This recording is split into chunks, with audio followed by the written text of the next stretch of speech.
નમસ્કાર, હું ચિરાગ ટીવી 9 ન્યૂઝમાં આપનું સ્વાગત છે। આજે વાત કરવાની છે જે ચર્ચામાં ભાજપ આવી રહ્યું છે તેમાં જે બેઠકોમાં ગૂંચ પડી છે। આખરે સવાલ એ વાતનો મોટો છે કે આ બેઠકોમાં ગૂંચ પછી ક્યાં રહી ગઈ છે ભાજપ આની મોટી ચૂક।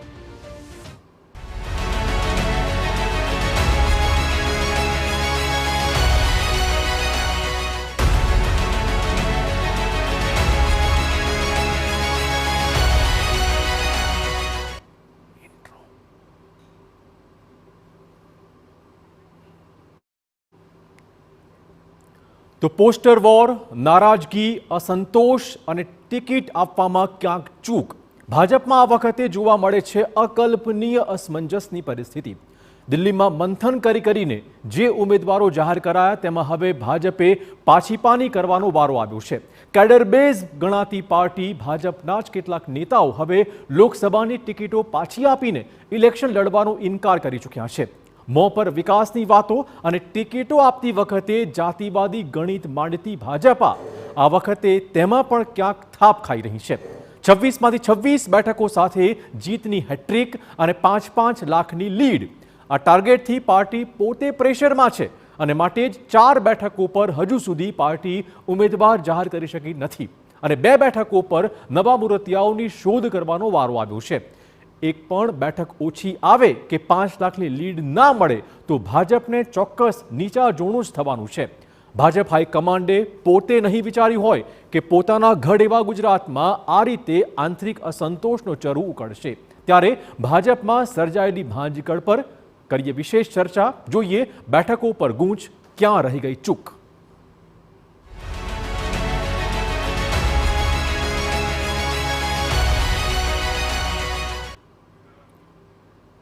તો હોળી પહેલા જ ભાજપમાં હૈયા હોળી। એક જ કલાકમાં ભાજપના 2 ઉમેદવારોએ ચૂંટણી મેદાનમાંથી પીછેહટ કરતા રાજકીય માહોલ ગરમાઈ ગયો છે। છેલ્લા 10 દિવસથી ચર્ચાના કેન્દ્રમાં રહેલા વડોદરાના ભાજપના ઉમેદવાર રંજન ભટ્ટે ઇલેક્શન લડવાનો ઇનકાર કર્યો। રંજન ભટ્ટે ફેસબુક પર પોસ્ટ કરી અંતરનો અવાજ સાંભળીને ઇલેક્શન ન લડવાની ઈચ્છા દર્શાવી છે। પણ જે રીતે રંજન ભટ્ટના નામની જાહેરાત બાદ વડોદરા ભાજપમાં વિવાદનો વંટોળ ઉઠ્યો હતો તે પણ તેની પીછેહટ માટે જવાબદાર મનાઈ રહ્યું છે। રંજન ભટ્ટની જાહેરાતના પ્રત્યાઘાત સામે તે પહેલા તો સાબરકાંઠાના ઉમેદવાર ભીખાજી ઠાકોરે પણ ચૂંટણી મેદાનમાંથી પીછેહટ કરી છે। ભીખાજી ઠાકોરે પણ સોશિયલ મીડિયા પર પોસ્ટ મૂકી અંગત કારણોસર ઇલેક્શન લડવાનો ઇનકાર કર્યો છે। જોકે જાતિ વિવાદને કારણે ભીખાજીએ પીછેહટ કરી હોવાનું મનાઈ રહ્યું છે।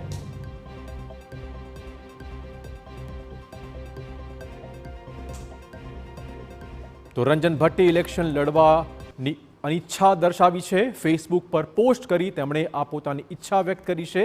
રંજન ભટ્ટના નામની જાહેરાત બાદ વડોદરામાં છેડાયો હતો વિવાદ। વડોદરામાં છેલ્લા કેટલાક સમયથી ચાલી રહ્યો છે આખો વિવાદ। રંજન ભટ્ટે ઇલેક્શન લડવાનો ઇનકાર કર્યો તે મુદ્દે નિવેદન આપવામાં આવ્યું છે। છેલ્લા 10 દિવસથી ચાલી રહ્યું છે જે કંઈ પણ થઈ રહ્યું છે તે અત્યંત દુઃખદ હોવાની વાત તેમણે મૂકી હતી। મારા અંતરનો અવાજ આવ્યો કે નથી લડવી। મેં પાર્ટીને સામેથી કહ્યું છે કે ઇલેક્શન નથી લડવાની।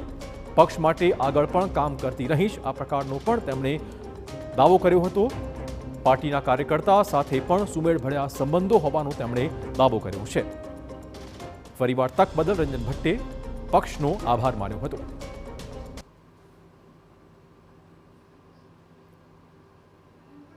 तो पार्टी कोई ने भी आपे मारी समर्थन समर्पितता कोई भी उम्मीदवार माटे हशे केम के पार्टीना कार्यकर्ता तरीके હું કામ કરવાની છું। બેન પ્રદેશમાં કોઈ આગેવાન સંગઠનના પાટીલ સાહેબ સાથે કે આવી કોઈ વાત થઈ તમારી રાજીનામા? કોઈની સાથે મેં વાત નથી કરી। મને નથી પાર્ટી સાથે સૂચના આવી કે નથી મેં કોઈ સાથે વાત કરી। કદાચ મારી પાર્ટી પણ આ જાણીને આશ્ચર્ય કરશે કે રંજનબેને આવો નિર્ણય કેમ કર્યો। પણ મેં નિર્ણય લીધો કે મારે પહેલું એ વિચાર હતો જે નિર્ણય લેવા મજબૂર કર્યા? કોઈ વિચાર નહીં।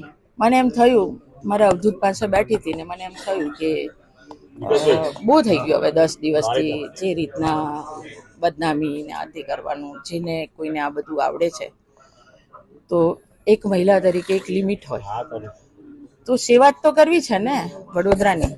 તો સાંસદ તરીકે જ સેવા થાય એવું તો છે નહીં। મોદી સાહેબના પાર્ટીના કાર્યકર્તા તરીકે પણ કરાય। તો સક્ષમ બેન તરીકે એક કાર્યકર્તા તરીકે કામ કરી અને વડોદરામાં જોડાઈશું, ભારતીય જનતા પાર્ટીને મજબૂત કરશું. તો સાબરકાંઠા અને વડોદરા આ બે બેઠક ચર્ચામાં, કેમ કે બંનેના ભાજપના ઉમેદવારો હવે ઇલેક્શન લડવા તૈયાર નથી. સાબરકાંઠામાં જાતિના વિવાદના કારણે ઉમેદવાર બદલવાનો નિર્ણય થઈ ચૂક્યો છે. આ પ્રકારના સૂત્રો તરફથી જાણકારી. ભેખાજીનું નામ જાહેર થયા બાદ તેની અટકના કારણે એક વિવાદ સર્જાયો.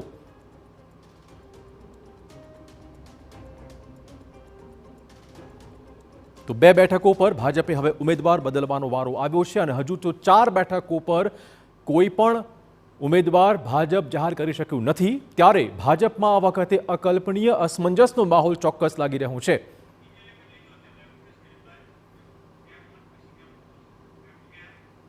તો ભાજપમાં હાલમાં કયા પ્રકારની ભાંજગડ યથાવત છે, વધુ વાત કરવા જોડાશે અમારા સંવાદદાતા કિંજલ. કિંજલ, તમે તમામ ઘટનાક્રમ પર નજર રાખી રહ્યા છો. કયા પ્રકારની હજી અસમંજસની સ્થિતિ ભાજપમાં છે અને શા માટે આ પ્રકારની સ્થિતિ આ વખતે ભાજપે વારો આવ્યો છે ભોગવવાનો?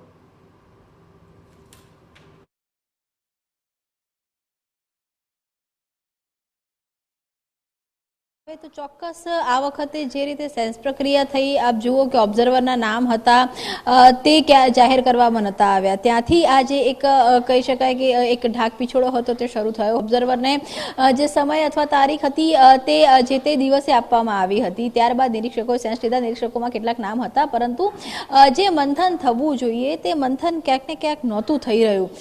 બીજી તરફ આપ જુઓ કે ભાજપમાં એક તરફ અનુશાસનની વાત ચાલી રહી છે, પરંતુ વડોદરા જેવી જે સંસ્કારી નગરી અને એક એ બેઠક કે જે બેઠક પરથી ખુદ વડાપ્રધાન ચૂંટણી પહેલી વખતે લોકસભાને લડ્યા હતા, ત્રીજી ટર્મમાં રંજનબેનને ટિકિટ આપવામાં આવી, ઉમેદવારી બતાવવામાં આવી, તેમજ એક મહિલા દ્વારા જ તે વિરોધનો સૂર હતો તે છેડાયો હતો. સતત 10 દિવસથી આ પ્રકારનો જે મુદ્દો છે તે ચાલી રહ્યો છે. બીજી તરફ આપ સાબરકાંઠામાં જુઓ તો સાબરકાંઠાની અંદર ભીખાજી ઠાકોરને જે વિધાનસભામાંથી આવે છે, જે ટિકિટ આપવામાં આવી છે, તે વિધાનસભા ભાજપ માટે નબળી બેઠક છે. સવાલ અહીંયા આખો એવો થઈ રહ્યો છે કે જ્યારે ભાજપમાં ઓબ્ઝર્વર હોય છે, ઓબ્ઝર્વર બાદ નિરીક્ષકોની આખી બેઠક હોય છે, પ્રદેશમાં થતી હોય છે, પ્રદેશમાં કોર કમિટીની બેઠક થતી હોય છે, પ્રદેશની કોર કમિટીની બેઠક બાદ દિલ્હીમાં કોર કમિટીની બેઠક થાય છે અને ત્યારબાદ સીઈસીમાં કોઈ એક નામ ઉપર મોહર મારવામાં આવે છે. કાચું ક્યાંક કપાયું છે એવું ચોક્કસ છે. અને અથવા તો જે અનુશાસિત પાર્ટી છે તે અનુશાસિત પાર્ટીમાં કેટલાક જે અનુશાસન છે તે નથી રહ્યા. 50 દિવસનો સમય એ પણ આ વખતે કદાચ સામાન્ય રીતે જ્યારે સમય વધારે મળતો હોય છે ત્યારે કેમ્પેન ખૂબ સારું થશે તે પ્રકારની વાત હોય છે તે આવતી હોય છે, પરંતુ આ વખતે કદાચ 50 દિવસનો સમય જ ભાજપ માટે માથાનો દુખાવો બની ગયો. કેમ કે જે વડોદરા સેફ સીટ છે તે સેફ સીટ ઉપર ભાજપનો જ આંતરિક વિખવાદ છે. હજુ કોંગ્રેસના દ્વારા કોઈ નામ જાહેર કરવામાં નથી આવ્યું, પરંતુ ભાજપનો જે આંતરિક વિખવાદ છે તેના કારણે જે પ્રકારની પરિસ્થિતિ સર્જાઈ અને 50 દિવસમાં તે આખી સીટ ઉપર તેની અસર થાય તે પ્રકારની વાત હતી. ગઈકાલે જ્યારે TV9 સાથે રંજનબેને વાત કરી હતી ત્યારે તે ખૂબ જ આશ્વસ્ત હતા, ન માત્ર જીત માટે પરંતુ લીડ માટે પણ આશ્વસ્ત હતા. પરંતુ જે ગણગણાટ હતો ને એ જ કારણ હતું કે TV9 ગઈકાલે પણ તેમને સવાલ પૂછ્યો હતો કે જો જે કેન્દ્ર નેતૃત્વ દ્વારા ચહેરો બદલવાની વાત કરવામાં આવે તો શું કરશો? ત્યારે કે ખૂબ જ ફર્મ હતા કે ટિકિટ તેમને આપવામાં આવી છે, હવે ચહેરો બદલાય તેવું નથી. આજે સવારે 10 વાગ્યાથી બંને જ ઉમેદવારોને ફોન છે તે આવ્યા છે. ચિરાગ, ભાજપ અને કોંગ્રેસમાં આ એક પાતળી ભેદરેખા છે કે કોંગ્રેસની અંદર નેતા હોય કે કાર્યકર્તા હોય નિર્ણય જાતે લે છે અને ત્યારબાદ પ્રદેશ પડે કે આ બંને નેતાઓએ ચૂંટણી મેદાનમાંથી જે પીછેહટ કરી છે, બંને ફેસબુક પર સોશિયલ મીડિયાના માધ્યમથી પોતાની વાત મૂકવાનો સમય આવ્યો છે. એ શું સૂચવે છે?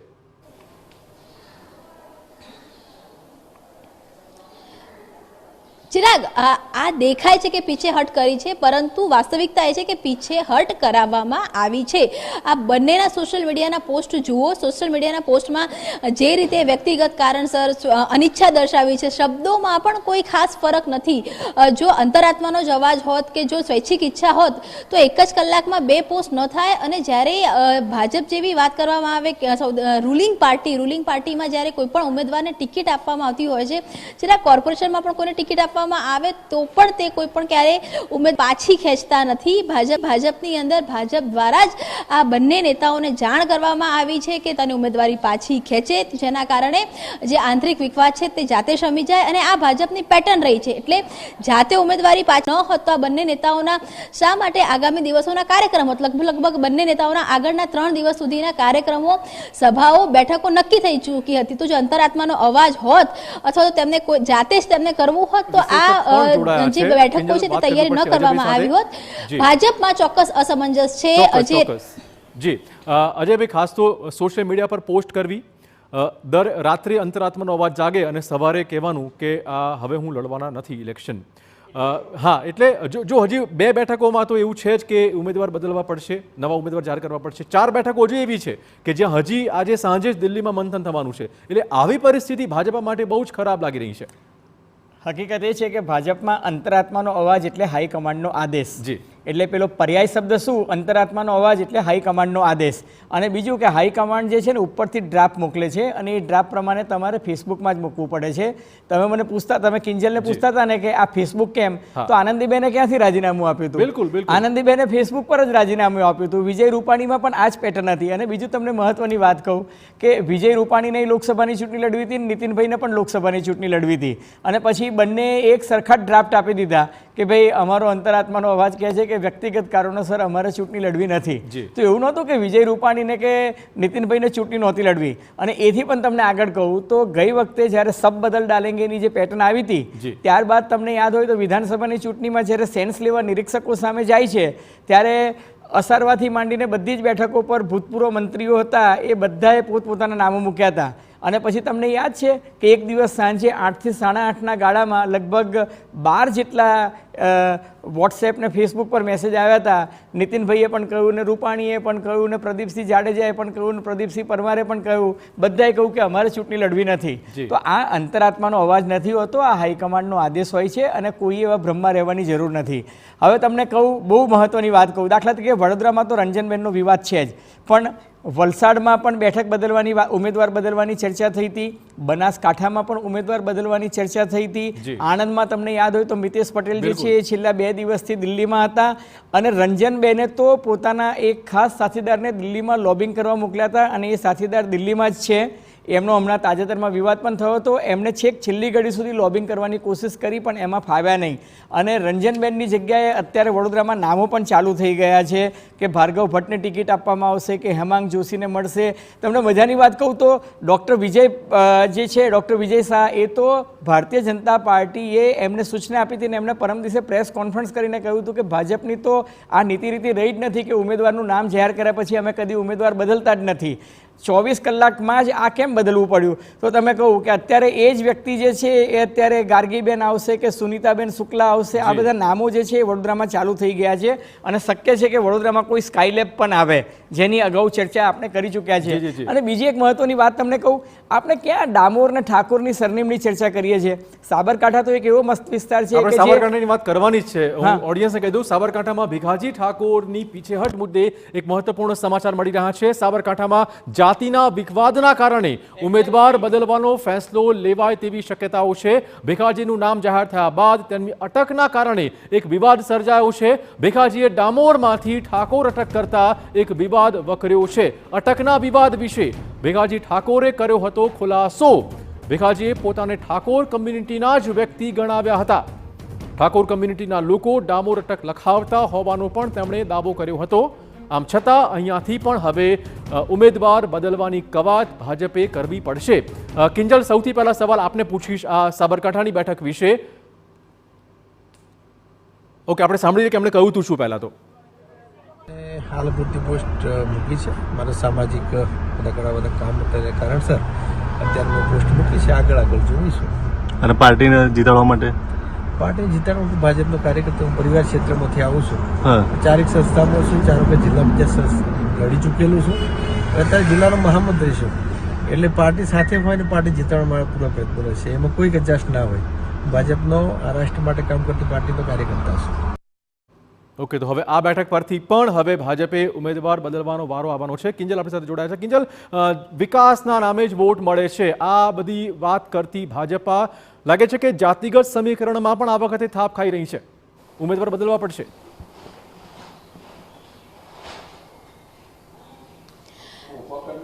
ચિરાગ, જાતિગત સમીકરણમાં થાપ ખાઈ રહી છે તેના કરતાં જેના ભરોસે કદાચ ગુજરાત મૂકવામાં આવ્યું હતું અથવા તો જેના ભરોસે આ નામોની ચર્ચા કરવામાં આવી હતી, ત્યાં કંઈક ને કંઈક ખૂબ જે કહી શકાય કે જે દર વખતનું હોમવર્ક છે, હોમવર્ક ભાજપનું અધૂરું રહ્યું છે તે ચોક્કસ કહી શકાય. કેમ કે ભાજપની વાત કરવામાં આવે તો ભાજપ જ્યારે વિપક્ષના વિરોધથી બીક નથી લાગતી, ત્યારે ભાજપને પોતાના જ વિરોધથી કેવી રીતે બીક લાગે. જે વાત છે કે ડામોર કે ઠાકોરની જાતિગત સમીકરણો એ ભાજપને જ્યારે ઉમેદવારની નામની જાહેરાત ત્યારે પણ ખબર હતી, એવું નહોતું કે તેમને ખબર ન હતી. પરંતુ તુષાર ચૌધરીને જે રીતે કોંગ્રેસમાંથી ટિકિટ મળી, જ્યારે ભીખાજીને ટિકિટ આપવામાં આવતી હતી ત્યારે પણ ખબર હતી કે તેમની જે વિધાનસભા છે તે ભાજપ માટે નબળી વિધાનસભા છે. પરંતુ ભાજપને હવે ભાજપની અંદરના વિરોધની બીક લાગી રહી છે અને એ કારણ છે. અને લોકસભાની જ્યારે ચૂંટણીની વાત કરવામાં આવે તો 370 બેઠકમાંથી કદાચ 350 બેઠક આવે કે 340 બેઠક આવે તેનાથી ભાજપને નુકસાન નથી, પરંતુ વડાપ્રધાન અને અમિત શાહનું જે રીતે હોમ ટાઉન ગુજરાત માનવામાં આવે છે અને 26માંથી 26 બેઠકોમાં જો અહીં હેટ્રિક ન આવે, એક બેઠકનું નુકસાન પણ ભાજપ અત્યારે ખૂબ મોટું નુકસાન માની રહી છે. અને એ કારણ છે કે આ જે કવાયત છે તે કરી રહી છે, પરંતુ જે કવાયત છે એમાં એવું ચોક્કસ માનવામાં આવી રહ્યું છે કે હોમવર્ક છે તે પૂરું નથી થયું અથવા તો એક પ્રકારનું ચોક્કસ પ્રકારનું લોબિંગ થયું છે કે જેની જાણ કેન્દ્રીય નેતૃત્વને નથી. અને જ્યારે આ પ્રકારનો ભડકો થયો ત્યારે આ નામ બદલવાની ફરજ પડી છે. જે બી ખાસ તો જેમ કિંજલે કીધું કે ચોક્કસ હોમવર્ક કરવાનું બાકી રહી ગયું છે અમુક બેઠકો પર. હજુ પણ 4 જે બેઠકો છે તેમાં નામ જાહેર કરાયા નથી.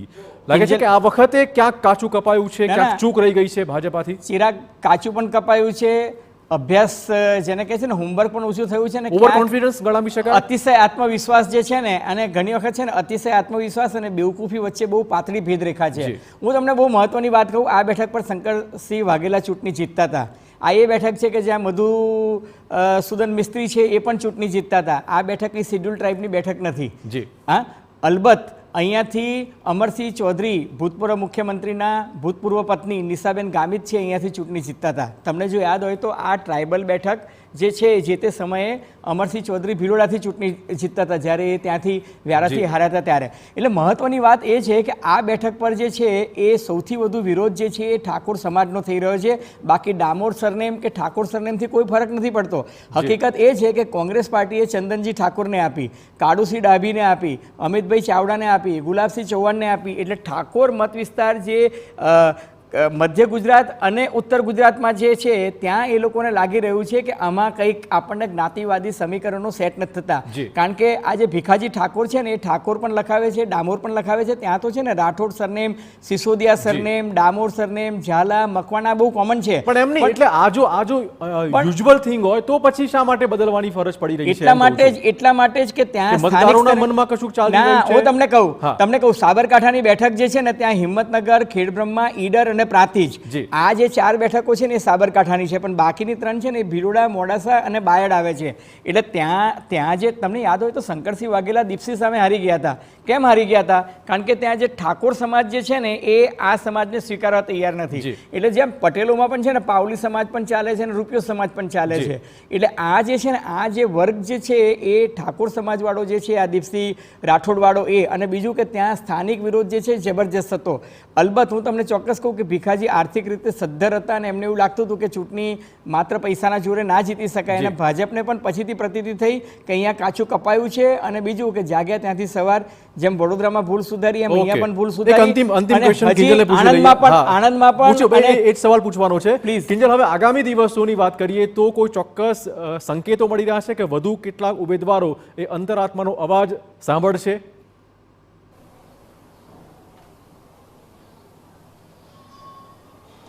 દેખો, સ્થાનિક સ્તરે જો ચર્ચાની વાત કરવામાં આવે તો સ્થાનિક સ્તરે બનાસકાંઠામાં પણ આ પ્રકારની ચર્ચા ચાલી રહી છે, સ્થાનિક સ્તરે વલસાડમાં પણ આ પ્રકારની ચર્ચા ચાલી રહી છે, અને સ્થાનિક સ્તરે આણંદમાં પણ આ જ પ્રકારની ચર્ચા ચાલી રહી છે. પરંતુ આણંદમાં જે કોન્ફિડન્સથી મિતેશ પટેલ દ્વારા કહેવામાં આવ્યું એ પણ એક ક્યાંક ને ક્યાંક હિન્ટ છે કે હાઈકમાન્ડ પર તરફથી તેમને એક આ જે ઇશારો છે તે મળી ગયો છે. અને એ જ કારણ છે કે તેમણે આજે સત્તાવાર રીતે પોતે જ ચૂંટણી લડશે અને કાર્યકર્તાઓ કામમાં લાગી જાય તે પ્રકારની વાત કરી છે. 6 બેઠકો પર બંધન ફરી કરવામાં કરવામાં આવશે. બીજી કોઈ બેઠકો અત્યારે બદલાય તે પ્રકારની પરિસ્થિતિ નથી. જો હોમવર્ક અધૂરું રહી ગયું હશે અથવા તો ખોટું લોબિંગ થયું હશે તો કદાચ હજુ જે 2 બેઠકોની જે ચર્ચા ચાલી રહી છે, 3 બેઠકોની, તેમાંથી એકાદમાં નવાજૂની થઈ શકે, પરંતુ હજુ સુધી આ જે વિવાદ છે તે પ્રદેશ કે કેન્દ્ર સ્તર સુધી પહોંચ્યો નથી. બિલકુલ. તો આગામી દિવસોમાં જોવું રહેશે કે ભાજપના હજુ કેટલા ઉમેદવારો અંતરાત્માનો અવાજ સાંભળે છે, પરંતુ ભાજપમાં જે ભાંજગડ છે ચોક્કસ આખા ઇલેક્શન મોડમાં ચર્ચામાં રહેવાની છે. અજયભાઈ આપનો અને કિંજલ આપનો આભાર ચર્ચા બદલ. અને હવે વાત કરવાની છે